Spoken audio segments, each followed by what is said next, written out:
دوستو، آج ہم انسانی جسم کے اندر پائے جانے والے گردوں کے بارے میں بات کرنے والے ہیں کہ ایک عام آدمی گردے کو اپنے جسم کے ڈرینیج سسٹم کا ایک حصہ سمجھتا ہے، حالانکہ گردے انسانی جسم میں وہی کردار ادا کرتے ہیں جو کردار بہت بڑے کیمیائی پلانٹ کی نگرانی کرنے کا چیف کیمسٹ انجام دیتا ہے۔ انسانی جسم کا تمام خون مستقل دونوں گردوں سے گزرتا رہتا ہے۔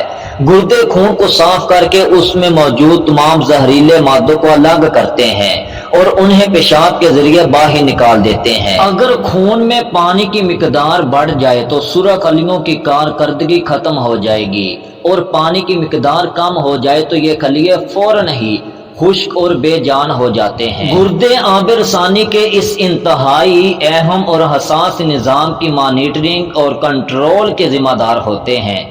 ایک گردے کا وزن صرف 5 اونس ہوتا ہے اور اس کے اندر خون صاف کرنے والے 10 لاکھ سے زیادہ یونٹس موجود ہوتے ہیں۔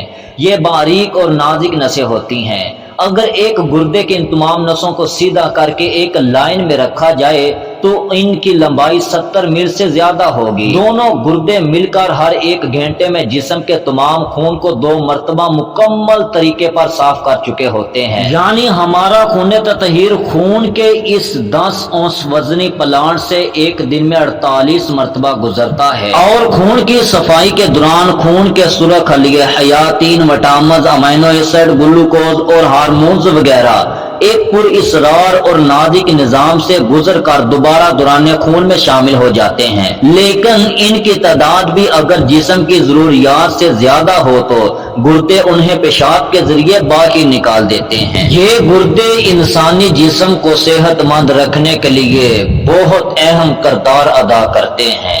یہ گردے لوبیے کی شکل کے یہ اخراجی اعضاء پسلیوں کے نیچے ریڑھ کی ہڈی کے دونوں اطراف پائے جاتے ہیں، اور ان کا کام جسم سے زہریلے مادوں کو خارج کرنا ہوتا ہے۔